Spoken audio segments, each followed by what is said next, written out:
Lots of NBA things to discuss there, but we got more NBA things to discuss right now with our first guest of the day. Michael McCarthy is a senior writer at Front Office Sports, and the NBA television deal is a big deal. I mean, there's a lot going on, a lot of moving parts.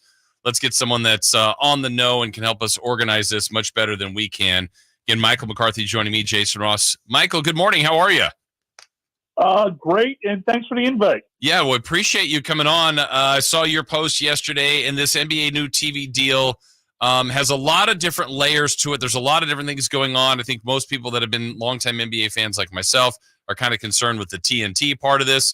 So let's kind of just get caught up from the very beginning. Where are we present day, and where is this thing going?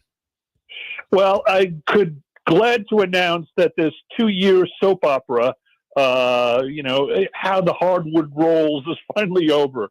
The NBA has reached 11-year deals worth $77 billion with NBC Sports, its former broadcast partner, Amazon Prime Video, and incumbent ABC ESPN. The bad news for NBA fans is that, barring a last-minute miracle, next season will be TNT's last season as an NBA broadcaster, and it will be the last season for Charles Barkley's inside the NBA. Yeah, which he has said that. Now, some people wonder if that might change. That we'll have to wait and see. That's on Charles. But let's go to the TNT part here, Michael, because I think that's the intrigue. They've been a great partner. They've got a lot of history, and they went to the grassroots of social media yesterday basically to pull at the heartstrings of a lot of its fan base. What's their recourse here? Because according to reports, they did match the Amazon offer. What's going to happen with TNT in this? Well, as you noted, they tried to pull a last-minute buzzer beater by matching Prime's offer, and the NBA rejected it. I mean, it rejected it in a couple of days out of hand. My sources tell me that it's very likely that we're going to overtime, and that TNT and Warner Brothers Discovery is going to sue the NBA. To keep its rights. Now, that sounds crazy, right?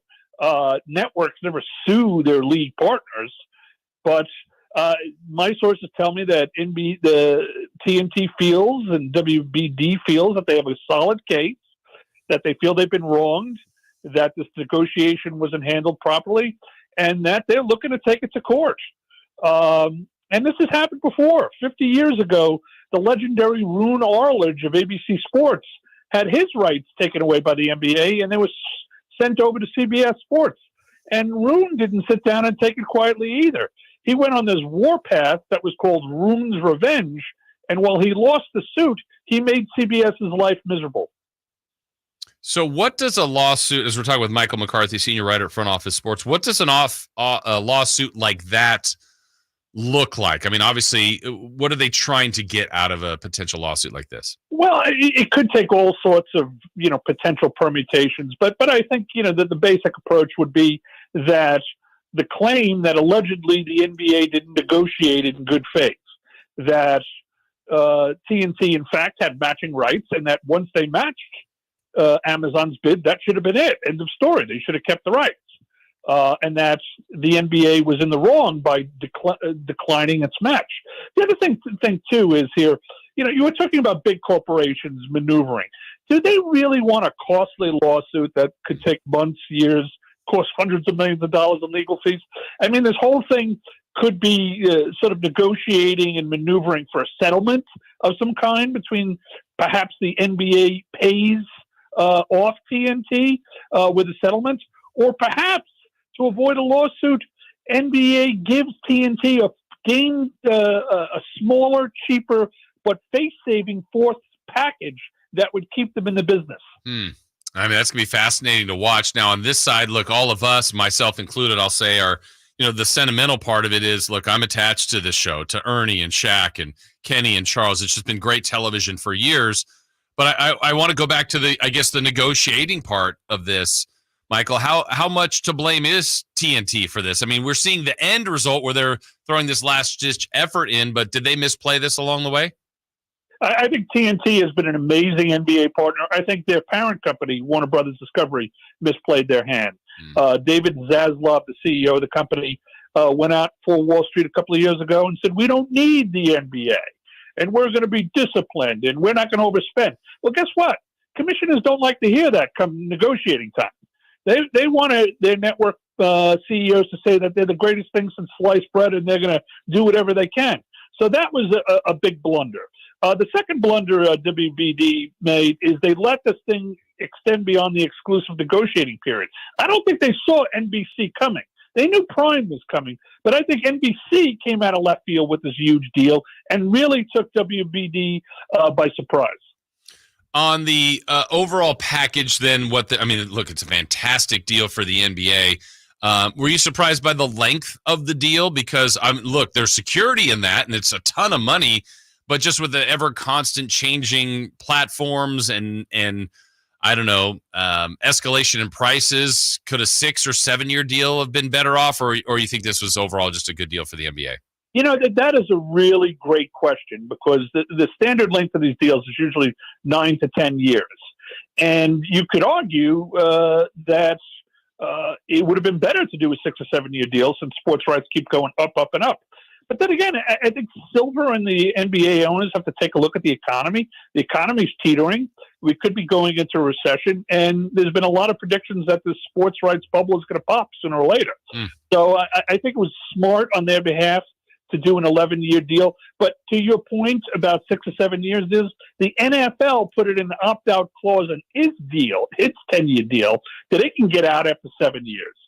So I think the NFL is going to exercise that clause and start the process all over again. And we're talking with Michael McCarthy, senior writer at Front Office Sports. I know this has been something that's kind of been in place for a while, but there was a time where having rights shared across different major networks just would have never happened. But, NBC to have ABC, ESPN, and Amazon, this is going to be everywhere. It feels like companies now, I guess, are doing a better job of playing nice. They'll promote it on other stations too. That I guess that's been a shift, and maybe it's been about a decade of that. But that I don't know. Years ago, we would have never seen something like that, would we? Exactly. Like back in the 90s, the NBA was on NBC, and that was it, right? Yeah. And then in the 2000s, the NHL was on NBC, and that was it. I think two things have changed. I think everybody's adopting the NFL model of having multiple partners. And the reason why you have multiple partners is it increases the bidding, right? Mm-hmm. You have more bidding for less rights. So the more bidders you have, the more you're going to get in terms of media rights versus just one partner. The other thing is all these networks can cross-promote each other. So, now you're going to have Amazon Prime, NBC, ESPN, ABC, all pumping out NBA marketing all the time. It's great for the league. But if I can, I'll throw out one note of hope for you and other inside the NBA fans. We're working on a story today that says Charles Barkley could be the most sought after and most expensive free agent in history. We're hearing Prime Video is interested in him. We're hearing ESPN is interested in him. So there's a possibility that Charles and inside the NBA could be hired by another network to continue this show. What's your gut telling you, Michael, on Charles? I know he said this is going to be my last year. Seems like he's frustrated with some of this. Do you buy that, or is that money going to talk with Charles? Charles says a lot of things, and even sometimes they're true. Yeah. I think he was speaking more from the heart, from the head. I think he was very dejected and disappointed at that point. But I think it's going to be fantastic to watch an unplugged Charles on TNT in their swan song this season. And, after that, it's hard to walk away from $20 million a year. All right, last thing for you. This is probably an unfair question, but we got a segment coming up later kind of looking at the future of sports like 20 years from now. And if we went back 20 years ago, none of us could have pictured I can watch games on my phone. What's streaming? I don't understand what is a streaming platform? What does that even mean? Well, now we're all versed in this. We're seeing this everywhere. If you had to guess, and again, unfair question, but speculate 20 years from now, how are we consuming these sporting events? I think it's all going to be all about personalization. It's going to depend on the teams you want to watch and the players you want to watch. If you're a Kings fan, you're going to be able to zero in just on Kings games and pay just for Kings fans. If you're a Caitlin Clark fan, you're going to be able to zero in just on Caitlin Clark. Hell, we already saw it during college basketball cover, right? They had all these ISO cams and stuff on Caitlin Clark, where if that's all you wanted to watch was Caitlin Clark, even off the ball, that's what you could do. So personalization is going to be the key to the future. Amazing. Well, incredible insight. It's a great follow you on Twitter and all your stuff that you're doing at Front Office Sports. Michael, we really appreciate your insight that you shared with us. We will continue to follow this drama, and we'd love to have you on again in the future. You bet. Thanks for inviting Front Office Sports. All right, thank you. That's Michael McCarthy, senior writer, Front Office Sports. That Charles Barkley part, that anecdote's interesting, and certainly the quest for